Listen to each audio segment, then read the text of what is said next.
Assalamualaikum warahmatullahi wabarakatuh. Alhamdulillah wassalatu wassalamu ala Rasulillah Sayyidina Muhammad ibni Abdillah wa ala alihi wa sahbihi wa mawalah amma ba'du. Saudara-saudaraku yang dirahmati Allah Subhanahu wa taala dimanapun berada, puji dan syukur kita atas kehadirat Allah Subhanahu wa taala yang telah memberikan kita nikmat kesehatan sehingga kita pada kesempatan kali ini dapat sharing ilmu, kita dapat mendapat ilmu dalam kajian singkat ini. Dan pada kesempatan kali ini saya akan memberikan judul atau akan membawakan tema, yaitu tentang keutamaan beradab dan berakhlak mulia. Sebagai umat Islam, ketika Nabi Muhammad SAW diutus kepada alam semesta, maka beliau juga tidak hanya menyampaikan risalah dari Allah, tidak hanya menyampaikan tentang ibadah saja, akan tetapi beliau juga mengajarkan tentang akhlak dan adab yang baik. Nah, kita diperintahkan untuk beradab dan berakhlak yang baik, baik itu dalam ibadah ataupun dalam kehidupan sehari-hari yang berhubungan dengan orang lain, dengan keluarga, dan sebagainya.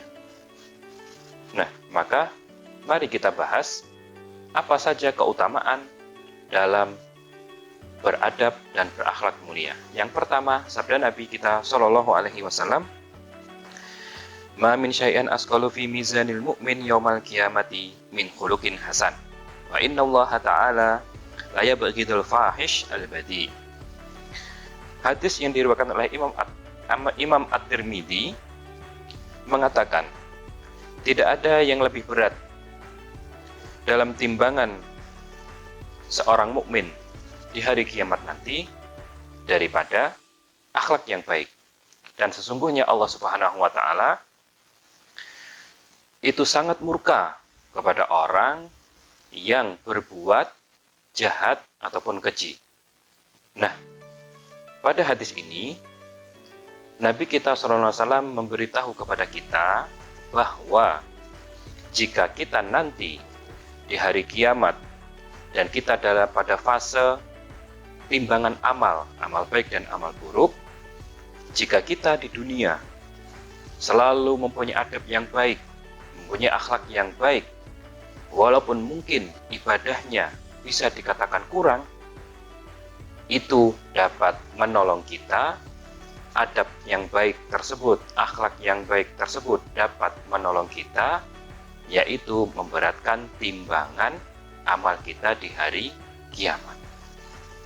Nah, kemudian sabda Nabi SAW yang kedua, yaitu inna min akmalil mu'minina imanan ahsanuhum khuluqan wa altafuhum bi ahlih. Sesungguhnya di antara tanda kesempurnaan iman seorang mukmin itu adalah yang paling baik akhlaknya dan yang paling lembut terhadap keluarganya. Nah, selain tadi kita berat timbangannya di akhirat, maka kita jika mau beradab yang baik, berakhlak yang baik kepada siapapun, walaupun dia pernah menyakiti kita, pernah dolim kepada kita, pernah menghina kita, dan lain sebagainya, maka hal tersebut termasuk tanda kesempurnaan iman seorang mukmin. Jika kita melihat orang yang baik, orang soleh, pasti kebanyakan dari kita akan menilai orang itu rajin ke masjid atau tidak. Pasti menilai orang tersebut rajin sholatnya atau tidak. Pasti menilai orang tersebut rajin ke kajian atau majelis taklim atau tidak. Akan tetapi, selain itu semua, selain yang saya sebutkan tadi, ada sesuatu yang menjadi tanda dan dapat kita jadikan acuan sebagai kesempurnaan iman seorang mukmin, yaitu adalah orang yang berakhlak baik dan yang lembut terhadap keluarganya. Nah, kemudian yang keempat, Nabi kita Shallallahu Alaihi Wasallam ketika ditanya tentang apa yang banyak memasukkan seseorang ke surga, nah, beliau menjawab, yaitu taqwallah wa husnul khuluq. Kemudian beliau juga ditanya tentang apa yang banyak memasukkan orang itu ke neraka. Dan beliau menjawab, al-famu wal farju. Hadis ini riwayat Imam At-Tirmidzi. Jadi, di antara keutamaan orang yang berakhlak mulia, orang yang mempunyai adab yang baik, itu adalah dia mudah masuk ke dalam surga. Tidak hanya dengan sholat, tidak hanya dengan puasa, tidak hanya dengan ibadah-ibadah yang lain, yang mana itu tidak semua dapat melakukan.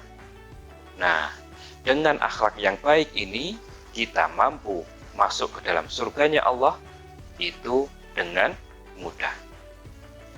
Nah, saudara-saudaraku yang dirahmati Allah Subhanahu wa taala dimanapun berada, selanjutnya sabda Nabi sallallahu alaihi wasallam, "Innal mu'min la yudrika bi husnil khuluq darajatas shaim wal qa'im."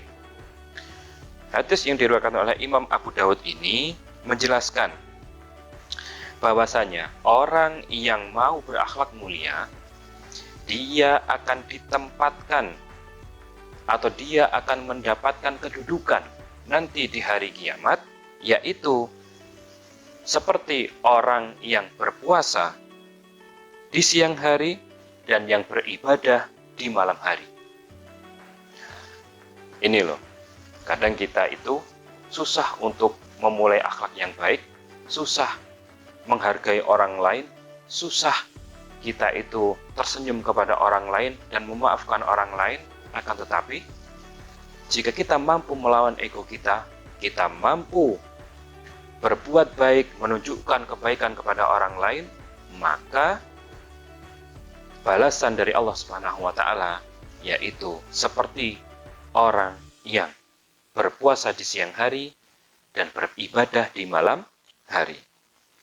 Nah, selanjutnya sabda Nabi SAW, di antara keutamaan orang yang beradab dan berakhlak mulia itu adalah bahwasanya dia nanti akan dibangunkan rumah di surga yang paling tinggi. Nah, hal ini dijamin Nabi Muhammad SAW. Beliau berkata, "Ana zaimun bi baitin fi al-jannah liman hassana khuluquh." Hadis riwayat Imam Abu Dawud ini menegaskan bahwasanya aku yang akan menjamin nanti, yang akan menjamin bagi orang yang mau berakhlak baik, mau beradab baik, yaitu dengan rumah di surga yang paling tinggi. Masya Allah, begitu besar pahala dan keutamaan orang yang berakhlak baik dan beradab baik. Lalu selanjutnya, yang terakhir, sabda Nabi kita Shallallahu Alaihi Wasallam, "Inna min ahabbikum ilayya wa aqrabukum minni majlisan yaumal qiyamah ahasinukum akhlaqan." Bahkan dalam riwayat yang lain itu Nabi kita bersabdanya 3 kali, ahasinukum akhlaqan atau ahsanukum akhlaqan, ahsanukum akhlaqan, ahsanukum akhlaqan. Inilah puncak dari apa yang akan kita dapat nanti di hari kiamat ketika kita mau berakhlak baik, yaitu mendapatkan cinta Nabi Muhammad SAW. Dalam hadis ini dikatakan, sesungguhnya orang yang paling aku cintai dan yang paling dekat denganku nanti kedudukannya di surga, ya, yaitu orang yang berakhlak baik, orang yang berakhlak baik, orang yang berakhlak baik. Sampai 3 kali Nabi kita menjelaskan hal tersebut. Nah, saudara-saudaraku yang dirahmati Allah Subhanahu wa taala dimanapun berada, memang kita memulai kebaikan itu sangat susah sekali. Kita mau maafkan, mau tersenyum, mau menyapa dahulu, dan lain sebagainya, itu memang sangat sulit sekali. Akan tetapi, jika kita mau mengalah, mau melawan ego kita, mau merendahkan diri kita di hadapan Allah Subhanahu wa taala, mengharapkan keutamaan balasan dari Allah Subhanahu wa Ta'ala bukan di hadapan mata manusia, bukan. Insya Allah keutamaan-keutamaan yang saya sebutkan tadi akan kita dapatkan nanti di hari kiamat, akan kita dapatkan nanti di akhirat. Maka pesan Nabi Shallallahu Alaihi Wasallam sebagaimana yang diriwayatkan oleh Imam Al-Bazzar dan Imam Abu Ya'la, beliau bersabda bahwasanya sesungguhnya engkau tidak akan mampu melapangkan hati seluruh manusia dengan hartamu, tidak mampu memuaskan hati manusia dengan hartamu. Akan tetapi engkau akan mampu memuaskan atau melapangkan hati mereka, yaitu dengan senyuman di wajahmu dan dengan akhlak yang baik.